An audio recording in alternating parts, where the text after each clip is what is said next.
éditeur de logiciels innovants français qui propose des solutions de pilotage énergétique, de l'informatique avec son produit historique sur les PC et maintenant des bâtiments. Donc dans ce cadre, on propose une solution qui permet de faire des économies assez importantes, jusqu'à 75% sur le parc informatique PC. Une autre offre co-développée avec Intel pour le pilotage énergétique des data centers. Et puis sur les bâtiments, on segmente le marché entre petits bâtiments qui ne sont pas équipés de gestion technique des bâtiments, gros bâtiments équipés de gestion technique des bâtiments, et user comfort, à pouvoir analyser le confort des utilisateurs dans leur environnement, c'est-à-dire autour du PC. Voilà. Merci. Nous avons besoin aujourd'hui de sociétés pouvant intégrer nos solutions et pouvant les intégrer, qui pourraient aussi les intégrer dans des offres de performance énergétique. Voilà. C'est ce qu'on recherche le plus en France. À noter que vous retrouverez Avob à sa table de speed networking après la pause. Merci. Je vais prendre la parole spécialement pour le CNID qui n'a pas pu se déplacer aujourd'hui. Alors le CNID c'est quoi? C'est une organisation non gouvernementale qui en fait a pour but de sensibiliser les parties prenantes à tout ce qui est déchets et c'est pourquoi nous les avions conviés. Pour tout ce qui est D3E, vous pouvez vous adresser au CNID, mais c'est aussi pour des choses qui vont au-delà des D3E, c'est prévenir ces déchets et donc les consommations collaboratives, les économies d'énergie tout au long de la chaîne sont aussi dans leurs prérogatives. Contactez-les via nos organisations sans problème ou directement sur cnid.org. Bonjour, moi je vais vous parler de data center, de la santé et de la maîtrise de vos data centers, dont la composante énergétique n'en est qu'une parmi d'autres. Donc aujourd'hui, les données des data centers, c'est remontées par des machins qui ont été inventés avant Internet, que la partie IT et infrastructure ont toujours autant de mal à se parler. Par exemple, je pense que l'IT confond encore toujours kilowatts et kilowattheures. Enfin non, je me trompe. Donc on a des millions et des millions de data qui ne sont pas liées entre elles par des liens hiérarchiques ou autres et qui sont inutilisées. Donc la solution, c'est le big data, de l'analytique pour remonter des consommations, de la donnée, plein de choses. Et ce dont j'ai besoin, donc c'est un produit qu'on est en train de lancer, c'est que vous me donniez des données pour travailler sur des algorithmes, des choses comme ça. Il faut des vraies données. Merci. Bonjour. Donc, pour ceux qui ne connaissent pas INRIA, INRIA est un institut de recherche dans les sciences du numérique. Et aujourd'hui, effectivement, je vous présente 3 projets, en fait 3 ou 5 équipes d'INRIA. Donc les mots un peu de code que vous avez comme Avalon, Réseau, Coati, Dart, c'est des noms d'équipes INRIA. Et je vous invite à aller sur le site web d'INRIA, vous trouverez toutes les informations, les rapports d'activité, aussi les thématiques de recherche qui sont liées à ces équipes. Donc nous avons différents projets qui concernent vraiment la thématique Green IT. Il y en a qui travaillent comme Avalon sur tout ce qui est cloud et HPC, avec une initiative aussi qui s'appelle Green Touch Initiative, qui fédère un certain nombre d'opérateurs télécoms, dont Alcatel-Lucent et Orange font partie aussi. D'autres équipes comme Coati en fait, cherchent à optimiser finalement l'adaptation des routages des réseaux au niveau des nœuds, finalement d'avoir un peu de la flexibilité, d'adapter en fonction des besoins la charge au routage et le faire en temps nécessaire en mode dynamique. Et vous avez le dernier projet qui est celui tout en bas, intègre un projet qui est déjà terminé, qui intégrait aussi l'optimisation au niveau hardware et software. Bon, l'INRIA étant évidemment positionné sur la partie software. Et il y a mise à disposition, c'est un projet qui s'appelle Open, on ne voit plus très bien en fait, c'était Open Power je pense. Et qui intègre un certain nombre de librairies qui sont mises à disposition dans le but d'optimiser un petit peu l'ensemble pour des applications particulièrement gourmandes effectivement en énergie, comme tout ce qui est multitâche, notamment le traitement des images vidéo. Bonjour à tous. On l'a vu, le logiciel consomme énormément. Les résultats sont assez concrets avec les équipes de développement. Un codeur aujourd'hui n'est plus habitué finalement à coder proprement. Il utilise des bibliothèques où on ne maîtrise plus rien et au final on se retrouve avec des logiciels qu'on appelle des obésiciels. L'idée c'est de voir comment on peut l'aider, le développeur, comment on peut aider ce développeur à finalement intégrer cette composante, cette nouvelle discipline dans son travail, tout comme la qualité, la sécurité et d'autres matières. Donc nous on l'a dit, on s'est positionné sur un projet de recherche qui s'appelle Code Vert avec des labos informatiques et d'autres partenaires informatiques pour construire un outil qui va détecter pour vous les objets consommants dans les codes sources informatiques. Sur des millions de lignes, si vous n'êtes pas équipé, ça va être très compliqué. Donc il vous faut absolument un outil pour pouvoir détecter ces objets consommants. Donc nous, on vous met à disposition finalement un outil qui est issu de ce projet Code Vert, avec des métriques pour décider. Vous allez savoir si votre correction unitaire va vous permettre de gagner des gains en mémoire, des gains en performance, des gains en énergie.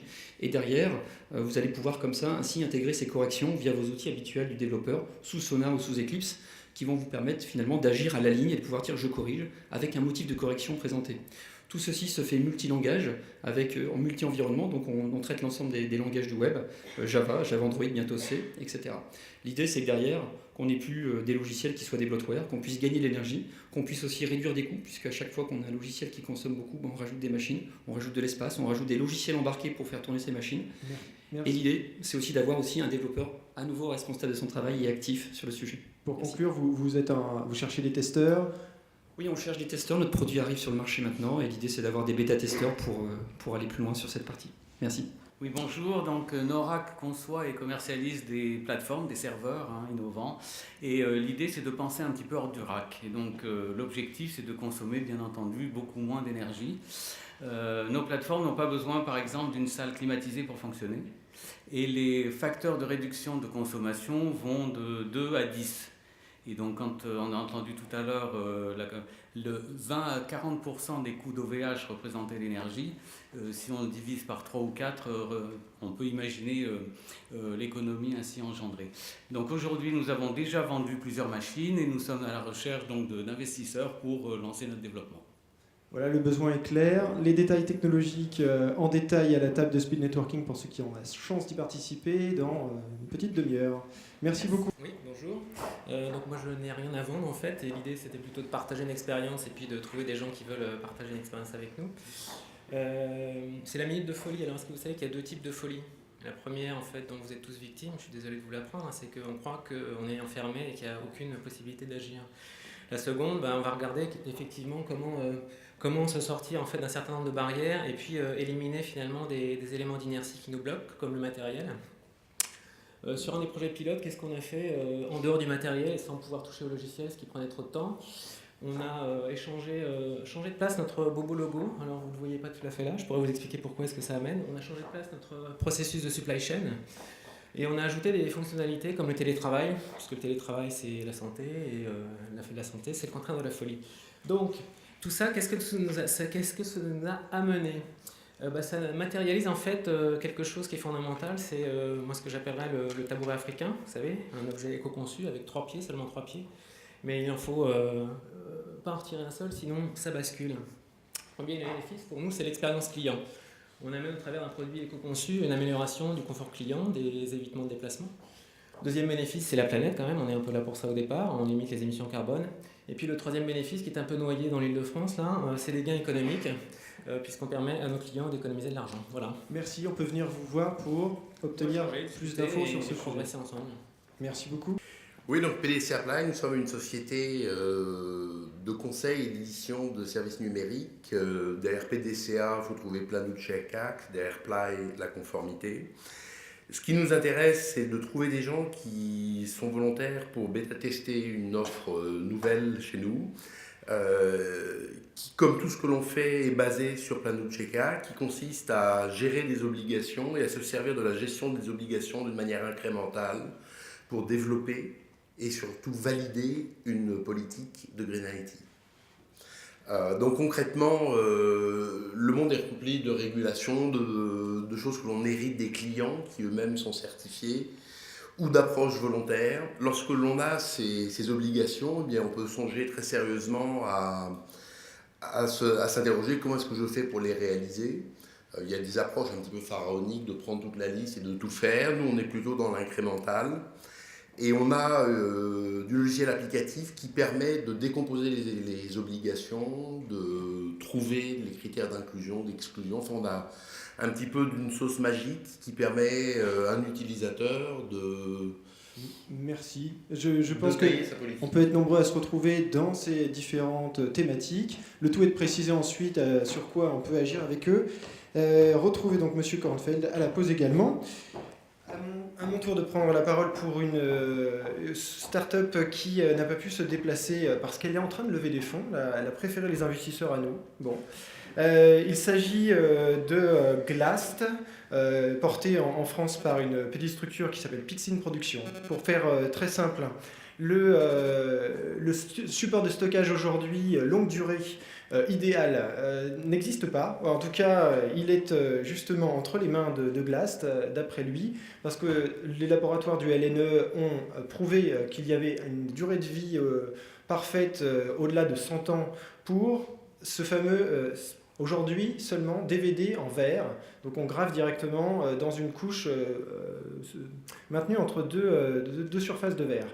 C'est une solution qui a quelque chose à dire en termes de Green IT parce qu'elle ne nécessite pas de maintenance, pas de redondance, et on peut aussi dire c'est une information sûre car on la met là où on veut. Et c'est une technologie qui a donc en tout cas besoin d'être développée, qui cherche aujourd'hui des investisseurs, des partenaires industriels pour coproduire cette solution dont voilà, les ressorts industriels sont déjà dessinés, ne serait-ce que grâce à un projet donc de l'investissement d'avenir où ils ont touché 1,3 million, enfin pour un budget d'1,3 million, donc 50% d'aide. Je vais vous présenter Carnot Computing. On est parti d'un constat simple, tout le monde l'a constaté maintenant aujourd'hui, c'est qu'un ordinateur, quand ça fait des calculs, ça chauffe énormément. Alors nous, notre idée, elle est très très simple, c'est de profiter directement de cette chaleur pour chauffer des gens en fusionnant le radiateur et l'ordinateur. Donc c'est le premier radiateur numérique au monde. Donc juste pour schématiser, on a remplacé les résistances électriques qu'on retrouve dans un radiateur classique par des processeurs de calcul. Le radiateur est équipé d'un thermostat, ce qui nous permet de réguler la puissance de calcul en fonction du thermostat. Et tous les radiateurs qu'on déploie sont reliés à Internet par la fibre optique, ce qui nous permet en fait au niveau de Carnot Computing de disposer d'une très grande puissance de calcul. Et nous, notre métier, c'est de vendre cette puissance de calcul donc à des entreprises avec l'explosion du cloud HPC qui est en train de démarrer cette année. Donc on dispose d'une forte puissance de calcul qu'on vend à des entreprises ou à des centres de recherche. Pour l'habitant qui dispose de ce dispositif, il a le chauffage gratuit parce qu'on lui rembourse l'électricité consommée par la machine. Les applications du HPC, elles sont très nombreuses, les gens ici le savent. Donc on a mis quelques images pour l'illustrer. Aujourd'hui, on travaille dans des secteurs comme le secteur bancaire ou l'animation 3D qui sont très gourmands et de plus en plus gourmands. Merci. Mais il y a beaucoup d'autres applications. Parfait. Voilà. Eh bien voilà, un projet exemplaire. Bonjour, nous avons développé Quick the Book Box, un projet de création et de développement du marché du livre numérique en Afrique. Comment ça fonctionne? On a les éditeurs qui nous fournissent du contenu. Le contenu est converti et sécurisé en format unique et envoyé via des bornes qui sont installées dans les lieux de savoir, les universités, les centres de recherche, les centres culturels. Donc vous avez une illustration des bornes de là. Les personnes, en fait, les clients ou les abonnés ou les étudiants peuvent connecter dans la liseuse. Vous avez un modèle de liseuse là qui est à recherche au lait et pouvoir télécharger du contenu et payer par leur téléphone. Avec une autonomie de 2 mois, deux mois pour les liseuses, pour les populations rurales qui pourront accéder à la culture et surtout créer ce marché du livre numérique complètement inexistant aujourd'hui en Afrique. La solution est développée aujourd'hui en partenariat avec l'Institut de recherche pour le développement, l'incubateur Bondinov et tout récemment Orange qui nous a offert le prix, où on a remporté le prix en fait, de l'entrepreneur social Afrique, qui nous permettra d'avoir l'accompagnement d'Orange sur les 6 prochains mois. Aujourd'hui, nous recherchons des partenaires financiers, des partenaires industriels aussi. On a quelques contacts, mais surtout, j'étais très intéressé par la partie Green IT pour la conception de nos objets. Et enfin, les propriétaires de contenu qui veulent diffuser dans les pays du Sud et accéder à ce marché. Merci beaucoup.